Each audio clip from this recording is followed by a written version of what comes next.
Hey everybody, it's me, Angela Walters. Welcome to my weekly live chat. I'm excited to spend a couple minutes with you today talking about my favorite thing, well, one of my favorite things, machine quilting. If this is your first time to my live chat, thank you for joining me. I'm usually going live here on my YouTube channel on Thursdays at 3 p.m. Central most of the time. And I like to talk about something quilting related, and I take your questions and answer them. It's just a good old time. As usual, Jessica is behind the camera monitoring the live chat. And so if you have any questions, you can type those out in the comments and I will answer them at the end. And today's topic has actually been requested by a viewer. So in a previous episode of the Midnight Quilter, I kind of made a joke about having a picnic quilt that is perfect for using outside and loving on it, because nobody wants to go outside and see their Judy Niemeyer quilt in the grass, was kind of the joke I made on there. Because to me, if you don't know who Judy Niemeyer is, QuiltWorks, she does a lot of paper pieced blocks and just intricate, awesome looking stuff. And I want to be that person that can make that, but I'm not there yet. But somebody said it in the chat, like, oh, you should show us the quilts you've done for Judy Niemeyer. So I'm going to kind of show a couple quilts I've done for her years past and kind of give you tips for quilting foundation paper pieced quilts. So specifically to like foundation paper piecing, not so much English paper piecing, slightly different. But I also have a giveaway for you. So if you're watching live, I have a giveaway. So we're just going to kind of jump right into all of that. So really, when we're looking at paper piece quilts, I have three quilts I've done for her over the years, and I kind of have pictures to show. Oops, sorry, my thing is like froze up. There we go. But anyway, I thought, you know what? I've got this Quilt Love quilt panel or quilt pattern and kit that I did on an earlier episode of the Midnight Quilter. It's also a foundation paper piece. So it has that kind of heart in the middle. That's a paper piece. So if you want something to try, kind of tiptoe into that, it's a good option. And so leave a comment and Jessica will pick one lucky winner at the end to pick their quilt, or they'll get a Quilt Love kit in the color of their choice. And since we're talking about all things paper piecing, I also have a 30% off special for you on the Quilt Love kits and the Quilt Love patterns. So I have a PDF pattern and a paper pattern if you want to make it. Cute little wall hanging, and you can also watch that episode of Midnight Quilter if you want to see how it goes together. And you're going to use promo code PAPER to get that discount. And that's only good until next Wednesday. So don't hesitate. Go ahead and get your Quilt Love on. All right, so talking about foundation paper pieced quilts. Really, when it comes to the machine quilting of those, there's not a lot of difference, right? The construction or how that quilt top was constructed isn't really usually affecting how we quilt it. This is one of the first quilts I did for Judy Niemeyer, and I dug back through all of my pictures, and I only had like 2 pictures of this one quilt, which is huge. But Judy Niemeyer makes perfect patterns for foundation piecing. They look intricate, and I'm sure they're intricate to put together, but there's not a lot of bulky seams. Normally with paper piecing, what happens is sometimes you'll have a lot of fabric coming to one section. So that would be the biggest thing I would say to be aware of when you're machine quilting those quilts. Because if you get multiple fabrics in one point, it's gonna be really hard to quilt over that. So just kind of keep an eye out for that. Judy Niemeyer's patterns have never had a problem because the way she writes it doesn't have that issue. But here I found the one photo, kind of other photo I had of this quilt, and I don't remember the name of the patterns. I tried to look them up and then got distracted and gave up. But I make a joke in a lot of my classes, and I say, you know, the harder it is to piece a quilt, usually the easier it is to quilt it. And the inverse is also true. Like, the easier it is to piece a quilt, sometimes the harder it is to quilt. Because if I have a big giant star that was super easy to quilt, it's kind of hard, or easy to piece, it's kind of hard to decide how to quilt that. When I have a quilt like this, it actually makes me kind of excited because my only job is to not screw it up as the quilter. So with all those intricate pieces that you tend to see in foundation paper pieced quilts, I'm just doing a lot of echoing and a lot of just kind of letting the quilting fill in the spaces I have available there, all the while keeping an eye out for any of those bulky seams that could be a problem. Another quilt I did for her over the years, this is another example. I actually took some before pictures, so I found these. It's amazing. On a side note, it's amazing how far cell phone camera resolution has come over the years. So these are all pictures from my cell phone like 8 years ago, so they're not the best. But this is another example of a quilt I did for Judy for Quilt Market. This one is a little bit unique because there was a lot of background space, but it was all irregular shapes. Like there wasn't a big area to fill in. So I really had to use the piecing kind of as a guide to create that. And so when I dug through all the pictures I actually had taken some progress photos. So current Angela is very happy with past Angela for taking a picture of that moment. But you can kind of see as I'm getting started, when you're looking, not all the time, but when I'm looking at a foundation paper pieced quilt, usually there's a lot of seams in that because that's how they get the curved kind of intricate look. And you can see a little bit of that in between those two blue stars in the picture. I love this. The more seams, the better. Then I have all these reference points that I can line up my quilting with without having to mark. And so, especially with this, you can see where I've kind of used the quilting to extend out in that space and then quilted those swirls in the background area. So what I'm doing here basically is instead of treating all that fabric as one background, I'm using the quilting to kind of break it up and make it more manageable, kind of creating some secondary patterns. Now, of course, this is not specific to foundation paper piece quilts. You can do this with any quilts, but it especially helps with quilts like this that has a lot of irregular shaped area. So you can see I'd kind of gotten started. I have some swirls in the background. When in doubt, put a swirl on it. And then you can see kind of the progression of that. So there's a lot of stuff going on here. It's been a long time since I've quilted this quilt, but I can tell you just by looking at it, I wasn't sure what I wanted to do. Usually, the more echo lines I put on a quilt, that means that I didn't know what I wanted to do next, so I just kept echoing. And then finally I'm like, okay, I gotta stop. There's like 5 echo lines here. So it's usually a good indication that I'm like, what am I supposed to do with this kind of shaped area here? Now I took a picture, I took both those pictures, you can see them side by side. It's kind of like the before and after. So extending the lines out in that area and then kind of building in and adding more echoes to it. One question that I'm asked sometimes is when I start a quilt, do I know exactly how I'm gonna quilt the whole thing? And that's not the case. Especially for this style of quilt here. In this instance, I was quilting for a lot of people for Quilt Market, so getting a lot of quilts at one time and having to get them done really fast. So there's not a lot of time for me to plan, but even if I had a lot of time, I don't usually plot out the whole thing. I'll have some kind of idea, right? Like, ooh, I want to show off this part of the quilt, or I want to echo this part. But usually it kind of evolves as I go. Now, if you're listening to this or watching and rolling your eyes because you're like, oh, nice humble brag, just know that that comes with practice. There's nothing wrong with planning it all out. Nothing wrong with that at all. Just, I would encourage you, if you have a set plan, don't be afraid to switch it up if it's not working. Because I have found that sometimes when I have all these great ideas, when I get to start quilting, it doesn't quite end up the way I wanted it to.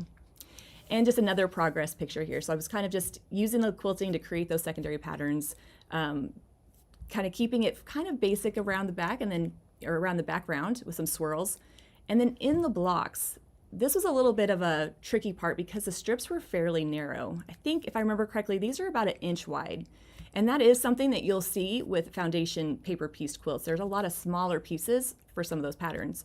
And those could be kind of tricky to quilt.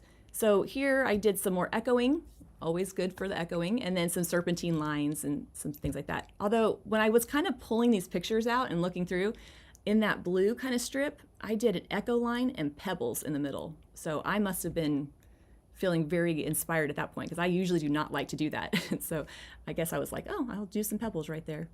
But here I'm just kind of picking the designs I know that fit in that area I have. So if I have that 1 inch to 2 inches, I know serpentine lines work really well in there. I'm going to definitely go with that. And so this is kind of, as I'm working, it's on my long arm, I'm kind of working my way along that. You can see a little bit more of that center. No matter what quilt I'm working on though, I will tend to match the thread to the fabric on the top, especially when I quilted for customers. I know they love me and my quilting, but the most important thing is their quilt top, and I want the quilting to kind of, you know, enhance the quilt. I don't want it to be the first thing you see, but really quickly after that. So even though I'm quilting this quilt to death, using the thread color that blends kind of helps it all go together. And here you can see kind of the quilt coming off of my long arm. That's my favorite part about doing a quilt, by the way. When I get to the end on my long arm and I unpin it and I unfurl and get to see the whole thing at one time. When I'm quilting on a sewing machine, you can always kind of lay it out and see your progress and see how you're thinking, but on a long arm, it's not necessarily like that. I'm kind of seeing it in chunks. And so there's always kind of that moment when I'm like, oh, I hope all those chunks add up and look really good. And I was super happy with how this turned out. This was also a little bit of a different quilt for me to get because it's not square. It was more like an octagon. I don't know how many sides it has, but it was kind of multi-sided. I didn't really approach that any differently. It was a little bit interesting. And then here's a close-up of the center. So again, lots of background space, but none of it was really large. I don't know why, but I love quilting feathers, and my one kind of litmus test is it big enough for a feather or is it not? And if it's not, then I got to figure out something to do. And so here it was just kind of, I don't know, all over the place. So I feel like adding those echo lines, kind of using the quilting to create some areas to fill in, definitely made it easier to manage. At least I think I remember that correctly. It's been a minute since I've quilted it. I could just be projecting on that, but you can kind of see a little bit more up close to it. Now this was in my So Fine thread era. I love quilting with glide now because it has a bit of a sheen, but back then when I was quilting for customer quilts, I used So Fine because it was matte and it kind of blended in with the quilt top and just looked really pretty. You can see a little bit more there. Now those stars were actually very tiny. So I say very tiny. For me, like to piece them, they were very tiny. They were just teeny little strips. And when I was looking at that, I do remember this, I'm thinking, how am I supposed to quilt these stars? They're just too small. So I ended up leaving them unquilted, which is not something I do a lot of. But if a block is too small and you try to put something in there, sometimes it can just be distracting. You know, I like to quilt things to death and put way too much quilting on it, but sometimes on those little blocks that can kind of overwhelm it. And so I knew here, I'm like, okay, I'm just gonna leave it unquilted. And I liked how they kind of popped out from the rest. Now the last quilt is probably the bigger one I've done for her. This is the one that's in the title card of the live chat, and it's stunning. It is stunning. So this is kind of the only like flat-ish shot I've got of it, but it's so gorgeous. You can kind of see it here hanging on my long arm. Look at all those little strips, all those little pieces, like just blows my mind. And anybody that I talk to that has taken a class on this or has made a Judy Niemeyer quilt always says it's not that hard. And I'm gonna have to just take their word for it. I don't know if I'm gonna find out, but stunning, stunning quilt. And I even took a little video of the unquilted, like the quilt on my frame. So this is just kind of getting ready to get started. You can see it and it's, just started, but not much of it's quilted. A lot of spiky, pointy shapes here, right? So this is like where foundation paper piecing can be tricky because it has so many little pieces, especially this pattern. So really when I was kind of looking at it, I'm looking at each individual piece and kind of thinking, oh, what can I fit in here? Now in the areas that I had enough space, I added like a little plume feather. Right here you can see, I always like echoing the block. It's just a simple little thing that kind of makes it look a little bit more custom, a little bit more, I don't know, little bit of emphasis on that block there. And then I picked the plume feather, well, for a couple reasons. One, that area is a weird shape and I can't fit a feather in it. And I knew that the plume feather with its pointy kind of sides would kind of go with the rest of that quilt. And also the plume feather quilts and comes back to the starting point so I could move on to the next part of the quilt. So it's efficient and I also like how it looks. But when I get room to add a feather, you know I'm gonna try to fit that in. And so in some of those points, I added some feathers here and you can see just really extending it out to fill in that space. Since that fabric was a little bit busier, you couldn't see the quilting a whole lot. I didn't do a bunch of echoing or anything too ornate. I just kind of kept it kind of simple for me and did that feather. When I'm looking at quilts, no matter what kind they are, I'm always kind of wondering what's the return on my quilting investment, right? If I spend time quilting this design, can you even see what I've done? And so in the background or that kind of cream color, doing that plume feather with a pretty texture, and then in the busier fabrics, keeping it a little bit more basic for me and nice and easy. So you can see just a progress shot. So I don't know what I was taking a picture of here, like, oh, look at these blocks. I love the color gradient that she pieced this with because when you look at the flat quilt, especially on that title card, it just looks like it's glowing. Just stunning. Again, I would love to make one of those one of these days. I just don't know if I could ever make myself do it. But in these blocks, we have some smaller pieces like those diamonds. This is very similar to like a Lone Star. So if you've quilted a Lone Star quilt, this is gonna be some of the same stuff we'll be working with. So I like to do some dot to dot, like I did in that lighter blue, and then some serpentine lines and some swirls, just designs I know that fit those shapes really well. Now, one thing that I noticed when I was looking at the pictures is obviously I changed thread colors here, right? I'm using cream color in the background and then the blue in those gradients of a blue there. When I have a thread color that contrasts a little bit with the fabric, I try to keep the quilting fairly basic, not so much thread buildup so it doesn't draw attention. So if you look at those diamonds, I have some echo lines, I have some swirls and some serpentine lines, but in that lightest blue, I just did a simple geometric kind of dot to dot design because that thread color was a little bit darker than that light area. And I knew I didn't want to have to change thread colors for just that one part. So when I'm using contrasting thread, I like to keep it fairly simple. There's no rule for that. That's just my opinion. All right, here we can see some of those blocks. So these were so tricky because, again, there's some background space, but it's just irregular and it's pointy. And finally, I was like, all right, we're just going to start echoing this sucker. So I echoed it and did a little dot to dot echoing and called it good. I love echoing. It's your best quilting friend because it helps highlight those blocks and fill in those kind of irregular areas. If I wanted to, I could have just stopped at one kind of echo and put some filler in the background, but I just went with some multiple echoes. And the same on the inside. You can almost see it on the lighter purple one. I just did some kind of pointier, kind of ferny shapes in those busier fabrics. So lots of echoing. I love it because it's so mindless. Somebody's already pieced that. All I have to do is kind of follow the lines and fill it in. So it's kind of fun.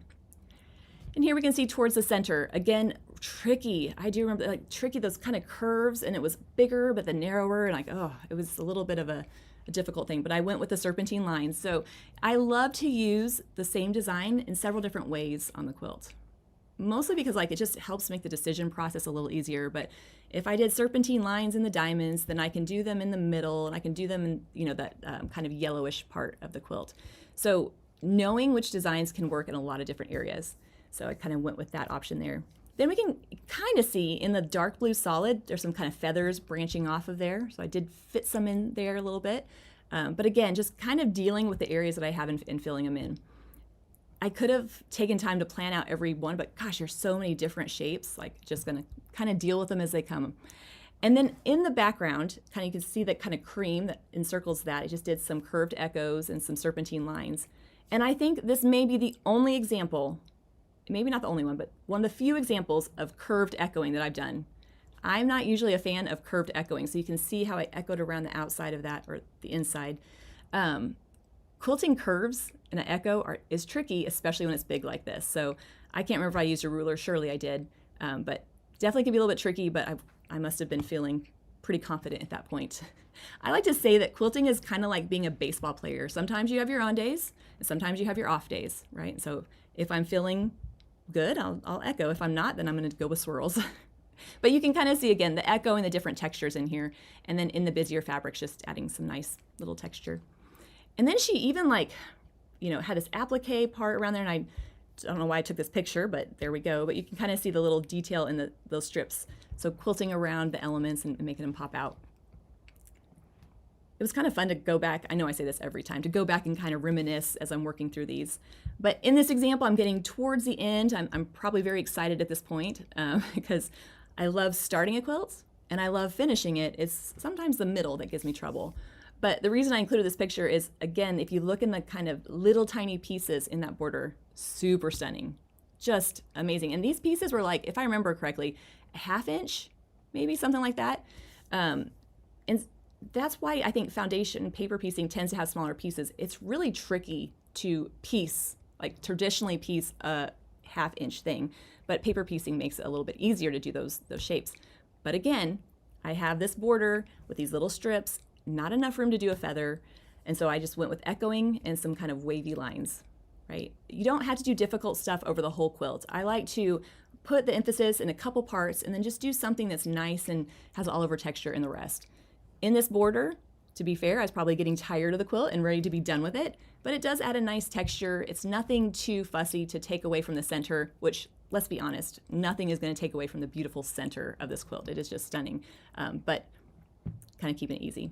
And then there's the finished quilt. Again, just really cool. I loved all the color placement, and it was just so fun to kind of work through it and see all the little pieces, because that's when you kind of get up close and personal with the little elements of the quilts.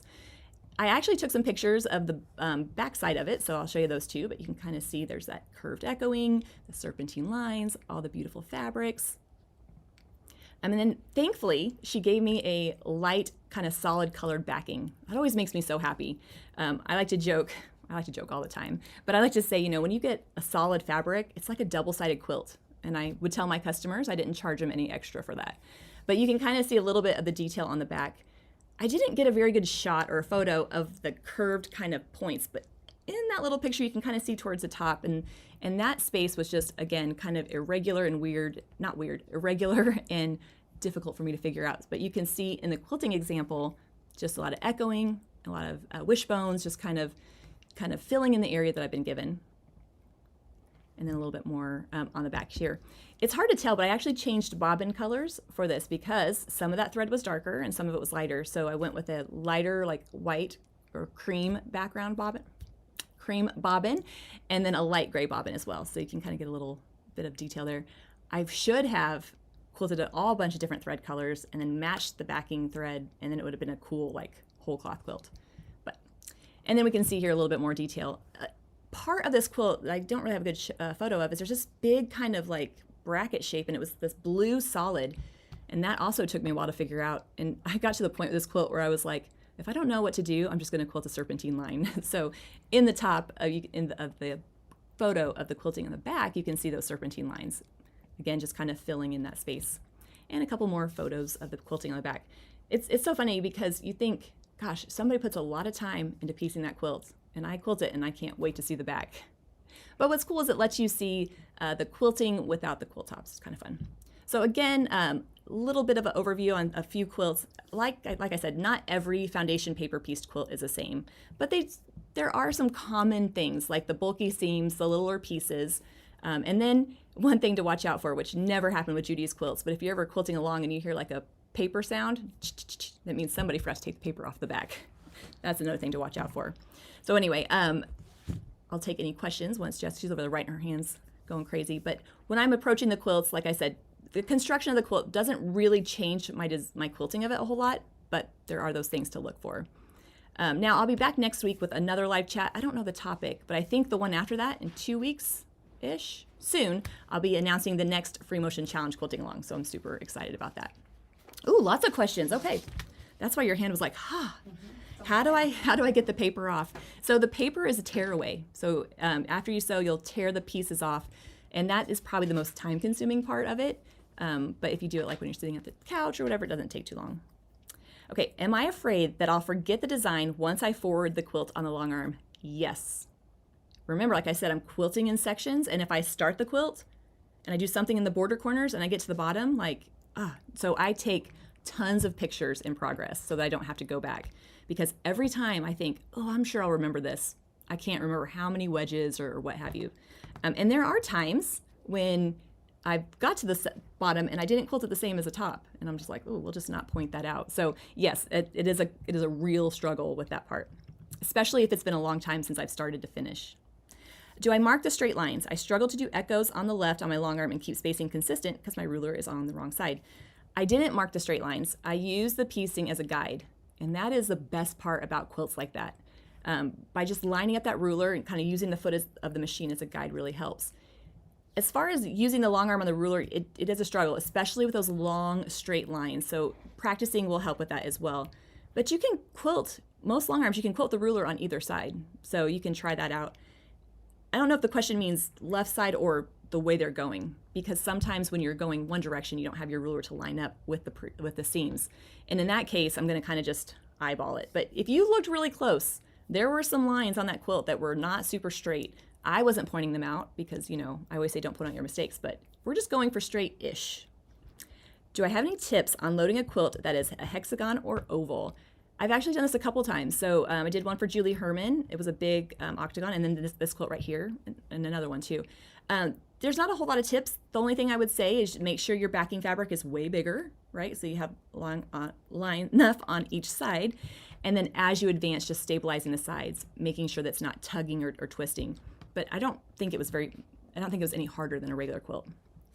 Do I limit the number of designs I use in one quilt? Yes, I will not use more than 100 designs on a quilt. That's the hard limit. I don't think there's anything wrong with using every design you can think of. Quilting a lot of different designs keeps the quilting interesting for me. It helps me, add some interest to the quilt. Using a thread color that blends in with the quilt will help keep that from overwhelming the rest of it. So I don't really have a limit. Now, that doesn't mean you have to do the same. You could quilt, just a couple on there. It's totally a personal preference. So just because I like to quilt it to death doesn't mean that you have to. And then when working on a long arm, do I take pictures as I go, or how do I keep it consistent throughout? I take pictures as I go, yes. And what's funny is now that I say that, I bet a lot of those photos I was taking was just to show me what I did because I'm like, oh, look at me taking pictures of in progress. It was probably just so I could know what I was doing. I am an expert in feathers. Have you included feathers in all of your quilts? No, but I do love feathers. And I think it's because I struggled to learn them when I started. I just could not do it. And I was so mad. I wanted to do the feathers. And then once I figured it out, I'm like, oh, I'm feathering everything until it flies. And the thing is, they look super cool. They're elegant. They look great. But they're really fast to quilt once you get the hang of it. So to bust out a big feather and then put filler around it is actually quicker than doing all that echoing with the ruler. So just because it looks big and difficult doesn't mean it necessarily is. I'm learning to quilt on a long arm. Oh, is learning to quilt on a long arm like figuring out how to steer a car as a beginner? Yeah, kind of. It's more about, I think, being comfortable with the fluidity of it because it's so easy to move. And I feel like a lot of times, especially when I'm learning, it's like I try to, I don't know, hold it down and really control it when it's more of a dance. You want to let it flow. So it kind of is like steering a car. You're learning to drive a new vehicle, but once you get kind of used to that dance, that kind of movement with it, it's really fast and really fun. And what wavy ruler did I use? So if we're talking about the wavy quilting outside of that quilt, I just did that freehand. If I have to use a wavy ruler, Squiggy is a great one, or Elvira, but I don't use wavy rulers a whole lot because I feel comfortable just freehanding it. So hopefully that helps. And listen, if you have any ideas on topics you want to hear on my live chat, make sure to leave them in the comments or tell me before we go live on Thursdays. I'm on type chatting with everybody. I love hearing what you guys want to talk about, and it just makes it easy for me. So I'm glad to talk about this. Now, the winner for today's giveaway for the Quilt Love is Jean Polton. So Jean, email us at customerservice@quiltingismytherapy.com, and we will get you your Quilt Love kit in the color that you want. And don't forget, for this next week, you can get 30% off the Quilt Love patterns or the kits. So you can click the link in the description box below. And in that description box is a link to the Midnight Quilter episode where I'm making that quilt, so you can check that out as well. So I thank you so much for hanging out with me. I don't take it for granted that you would spend your Thursday afternoon with me. I can't wait to come back next week. Not sure what to talk about yet, but I'm sure it'll be just super interesting and informative. But until next Thursday, everybody be safe and happy quilting.